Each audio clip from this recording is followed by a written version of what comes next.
Be be Sakina اور امام حسین علیہ السلام کا رشتہ محبت اور معصومیت کی ایک ایسی لازوال کہانی ہے جو آج بھی دلوں کو تڑپا دیتی ہے۔ بی بی سکینہ امام حسین علیہ السلام کی سب سے چھوٹی اور سب سے لاڈلی بیٹی تھیں۔ وہ اپنے بابا سے بہت پیار کرتی تھیں اور امام حسین علیہ السلام بھی ان سے بے حد محبت کرتے تھے۔ روایت ہے کہ امام حسین علیہ السلام اکثر فرمایا کرتے تھے کہ سکینہ کے بغیر گھر میں رہنا مشکل ہے۔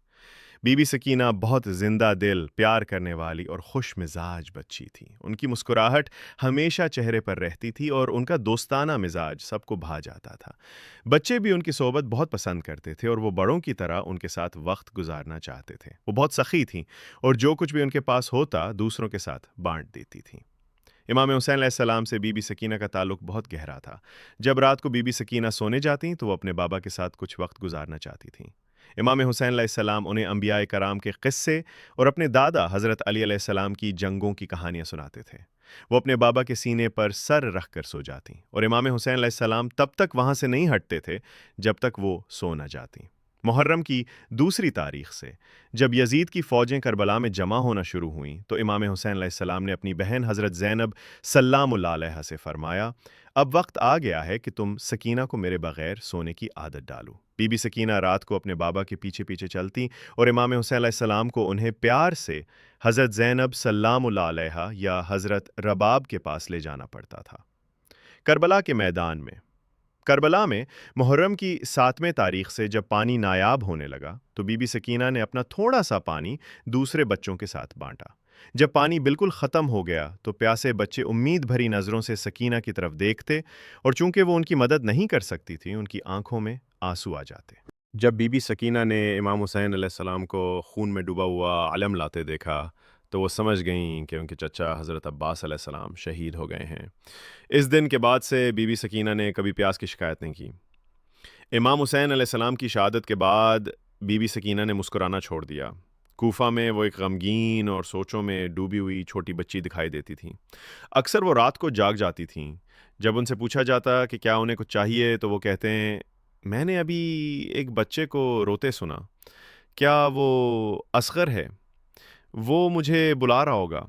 شام کے قید خانے میں شہادت۔ بی بی سکینہ کو باقی اہل بیت کے ساتھ قیدی بنا کر شام لے جایا گیا۔ شام کے زندان کی سختیاں اور اپنے بابا کی جدائی بی بی سکینہ کے لیے ناقابل برداشت تھیں۔ ایک رات وہ نیند سے اچانک روتے ہوئے جاگ گئیں اور ہر جگہ اپنے بابا کو ڈھونڈنے لگیں۔ سب خواتین نے انہیں تسلی دینے کی کوشش کی لیکن انہیں قرار نہیں آیا اور وہ روتی رہیں۔ جب بی بی سکینہ نے اپنا خواب بتایا تو تمام خواتین رونے لگیں اور یہ رونے کی آواز یزید کے دربار تک پہنچی۔ یزید نے ایک خادم کو بھیجا کہ وہ پوچھے کہ وہ کیوں رو رہے ہیں۔ خادم کو بتایا گیا کہ بی بی سکینہ اپنے والد کو یاد کر کے رو رہی ہیں۔ یزید نے اپنی سفاک خوشی کے لیے امام حسین علیہ السلام کا کٹا ہوا سر قید خانے بھیج دیا۔ جب بی بی سکینہ نے اپنے والد کا سر دیکھا تو وہ اور زیادہ رونے لگیں اور اسے مضبوطی سے پکڑ لیا اور پوچھا، میرے بابا کا سر کس نے کاٹا؟ کس نے میرے بابا کو شہید کیا؟ کیوں؟ بی بی سکینہ کی مختصر سی زندگی جو صرف 4 سال کی تھی کربلا کے واقعے اور اس کے بعد کی صعوبتوں سے بھری ہوئی تھی۔ وہ شام کے زندان میں اپنے بابا کی جدائی کے غم میں شہید ہو گئیں، اپنے گھر سے ہزاروں میل دور۔ ان کی شہادت نے لوگوں کو یزید کی بے رحمی سے آگاہ کیا اور انہیں امام حسین علیہ السلام کے اسلام کے پیغام پر غور کرنے پر مجبور کیا۔